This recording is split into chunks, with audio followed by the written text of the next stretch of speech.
Selamat siang, nama saya Francisca Ragianti. Saya akan menyampaikan LK 3.1 menyusun best practice. Menyusun cerita, praktik baik atau best practice menggunakan metode STAR, situasi, tantangan, aksi, refleksi, dan dampak terkait pengalaman mengatasi permasalahan siswa dalam pembelajaran. Lokasi SMP Andes Kediri Masa Depan Cerah, lingkup pendidikan sekolah menengah pertama. Tujuan yang ingin dicapai meningkatkan hasil belajar peserta didik mata pelajaran IPS kelas 7 SMP Andes Kediri Masa Depan Cerah melalui model pembelajaran Problem Based Learning atau PBL. Penulis Francisca Ragianti, SPD, tanggal 26 September 2022. Situasi, kondisi yang menjadi latar belakang masalah, mengapa praktek ini penting untuk dibagikan, apa yang menjadi peran dan tanggung jawab Anda dalam praktek ini. Kondisi yang menjadi latar belakang masalah. Yang pertama, peserta didik kurang berminat dalam mengikuti pembelajaran. Kedua, peserta didik tidak aktif dalam proses pembelajaran. Yang ketiga, pembelajaran hanya berpusat pada guru sebagai sumber belajar. Yang keempat, nilai mata pelajaran IPS yang diperoleh peserta didik rata-rata masih rendah, tidak mencapai KKM. Nilai KKM adalah 70. 5. Peserta didik menganggap mata pelajaran IPS sebagai pelajaran yang membosankan.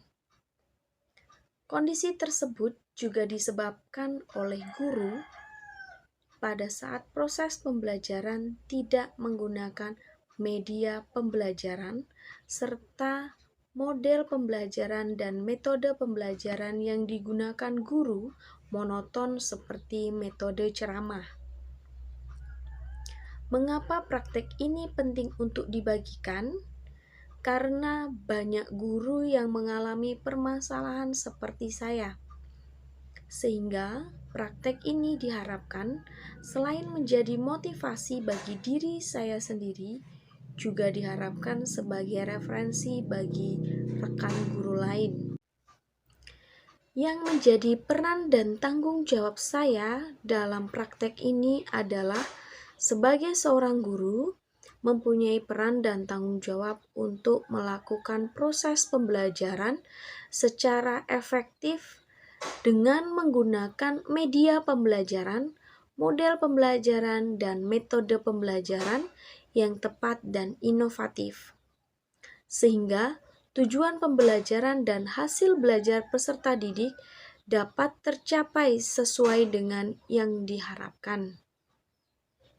Selain itu juga memiliki peran sebagai fasilitator dalam proses pembelajaran dan harus mampu memilih model pembelajaran yang sesuai dengan karakteristik materi dan karakteristik peserta didik, serta bertanggung jawab membagikan praktek baik tersebut kepada rekan guru lainnya. Sehingga rekan guru memiliki persepsi yang sama bahwa pembelajaran harus student oriented, bukan lagi teacher center. Tantangan. Apa saja yang menjadi tantangan untuk mencapai tujuan tersebut? Siapa saja yang terlibat? Setelah melakukan identifikasi masalah dengan refleksi diri, mencari kajian literasi, melakukan wawancara dengan guru, kepala sekolah, serta pengawas, maka ada beberapa tantangan yang terjadi dalam menggali informasi yang dibutuhkan dalam mencari faktor penyebab dan analisis solusi pemecahan masalah, meliputi tantangan yang berasal dari dalam diri guru dan dari sekolah.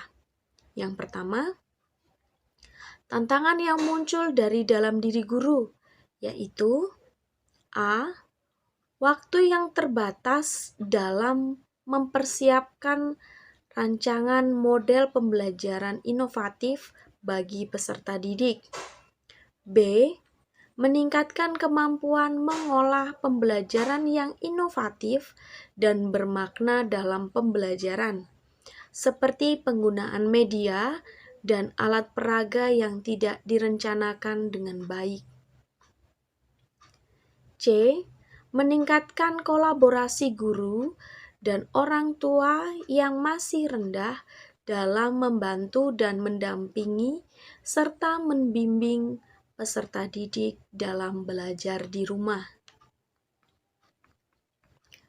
2. Tantangan yang berasal dari sekolah meliputi pemanfaatan TPACK yang masih kurang.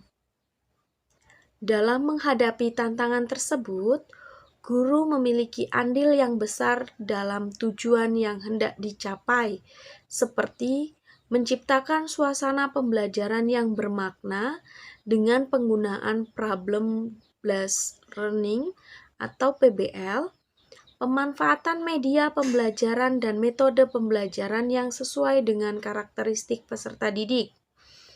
Pihak yang terlibat dalam mencapai tujuan tersebut terdiri dari pengawas di sekolah yang memberikan solusi, kepala sekolah yang mendukung dan memfasilitasi kegiatan yang dilakukan guru, rekan sejawat yang memberikan masukan dalam perbaikan pembelajaran, orang tua peserta didik yang memantau dan mendukung proses pembelajaran peserta didik di rumah, dan peserta didik yang menjadi target dalam meningkatkan hasil belajar dalam mata pelajaran IPS. Aksi. Langkah-langkah apa yang dilakukan untuk menghadapi tantangan tersebut? Strategi apa yang digunakan? Bagaimana prosesnya? Siapa saja yang terlibat? Apa saja sumber daya atau materi yang diperlukan untuk melaksanakan strategi ini? Dalam menyelesaikan tantangan tersebut, perlu adanya rencana aksi guru yang dilakukan secara profesional, meliputi rencana aksi yang berupa langkah-langkah sebagai berikut. Yang pertama, menggunakan media pembelajaran, bahan ajar, alat ajar, dan rencana pelaksanaan pembelajaran atau RPP yang harus disiapkan dengan baik, yang sesuai dengan materi dan karakteristik peserta didik. Penggunaan media pembelajaran lebih baik jika dikombinasikan dengan TPACK dalam penerapannya. Dengan adanya TPACK dapat menampilkan media pembelajaran yang komplit berupa gambar, video, dan lain-lain. Bahan ajar yang beragam juga sangat mempengaruhi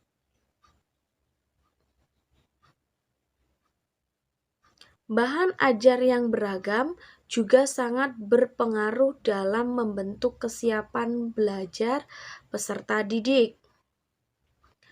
Dengan menyediakan bahan ajar yang lengkap, akan mempermudah peserta didik dalam mencari informasi dan mengolah informasi seputar pembelajaran.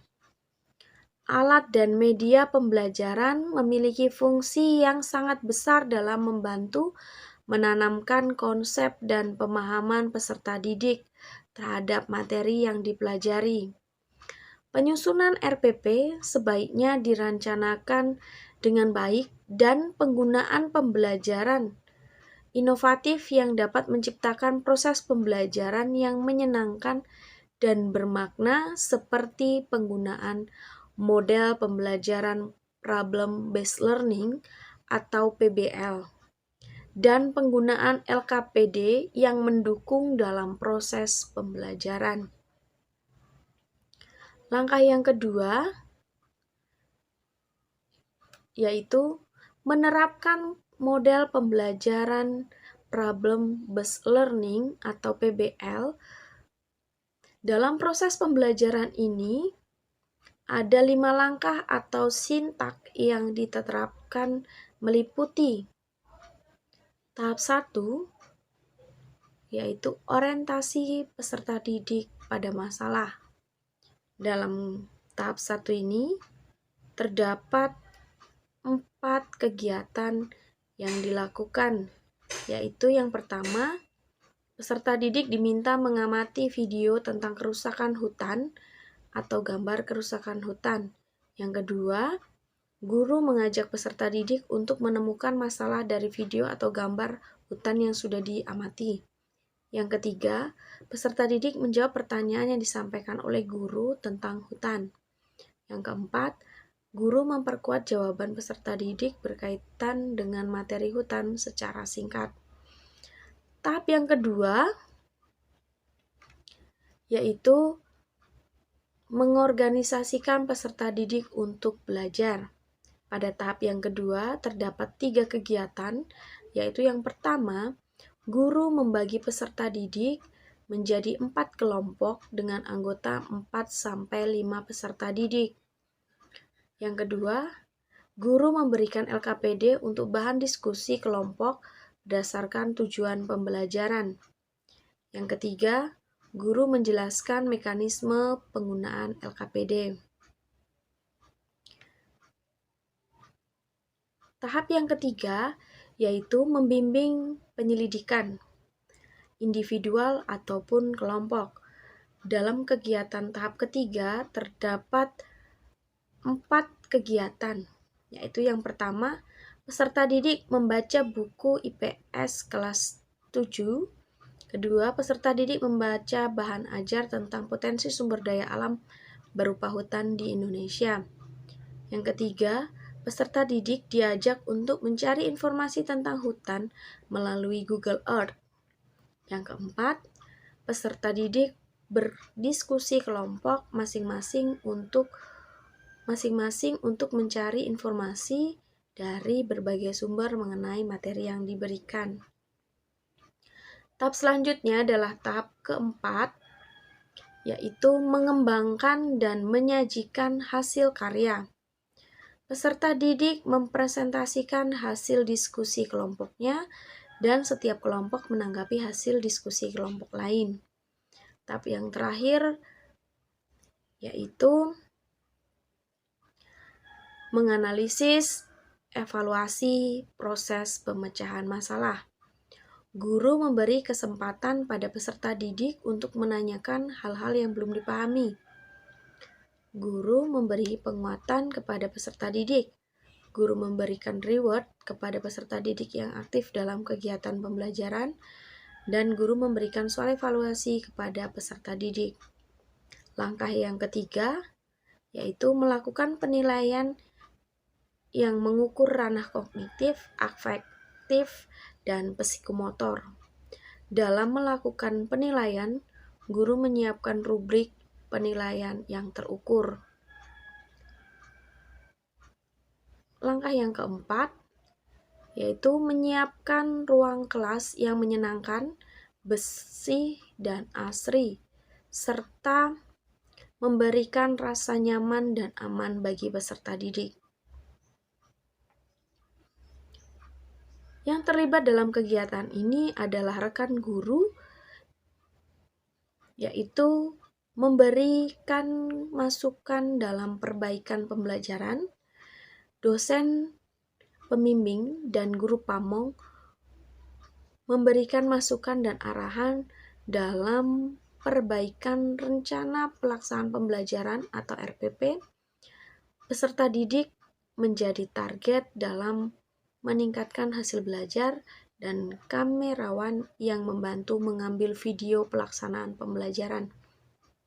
Sumber daya atau materi yang diperlukan untuk melaksanakan strategi ini adalah menyiapkan alat pembelajaran, selain itu juga menyiapkan kuota dan device yang mendukung. Selanjutnya, bagian yang terakhir yaitu refleksi hasil dan dampak. Bagaimana dampak dari aksi dari langkah-langkah yang dilakukan? Apakah hasilnya efektif atau tidak efektif? Mengapa? Bagaimana respon orang lain terkait strategi yang dilakukan? Apa yang menjadi faktor keberhasilan atau ketidakberhasilan dari strategi yang dilakukan? Apa pembelajaran dari keseluruhan proses tersebut? Dari penerapan model pembelajaran Problem Based Learning atau PBL dengan penggunaan media pembelajaran berbasis TPACK, alat dan bahan ajar, dan penerapan RPP yang direncanakan dengan baik memberikan dampak pada proses pembelajaran. Peserta didik menjadi lebih aktif dan semangat dalam proses pembelajaran, sehingga pemahaman peserta didik terhadap materi pembelajaran mengalami peningkatan. Hal tersebut dibuktikan dengan hasil belajar peserta didik yang mengalami peningkatan. Dari hasil evaluasi diperoleh banyak peserta didik yang mendapat nilai di atas KKM. Dalam respon pembelajaran berlangsung, dengan menggunakan strategi tersebut, respon dari lingkungan sekitar, yaitu peserta didik, teman sejawat, kepala sekolah, dosen pembimbing, dan guru pamong, memberikan respon positif di antaranya sebagai berikut. Yang pertama, peserta didik. Mereka merasa senang dengan proses pembelajarannya karena mereka dapat terlibat langsung dan kegiatan pembelajarannya menarik menurut mereka. Kedua, dari teman sejawat dan kepala sekolah, secara keseluruhan sudah dapat mengkondisikan kelas dan terarah. Peserta didik dapat terlibat aktif dan kegiatan pembelajaran menyenangkan. 3. Dosen dan guru pamong. Peserta didik interaktif dalam pembelajaran dan kegiatan pembelajarannya menyenangkan. Faktor keberhasilan pembelajaran ini sangat ditentukan oleh penguasaan guru terhadap model-model pembelajaran, media pembelajaran, dan langkah-langkah pelaksanaan rencana pembelajaran yang telah dibuat. Pembelajaran yang bisa diambil dari proses dan kegiatan yang sudah dilakukan guru tentunya dapat menjadikan guru lebih kreatif dan inovatif dalam memilih dan mengembangkan model-model pembelajaran sehingga tujuan pembelajaran dapat tercapai dengan baik dan proses pembelajaran menjadi lebih bermakna bagi peserta didik. Demikianlah hasil LK 3.1 yang saya sampaikan. Terima kasih dan selamat siang.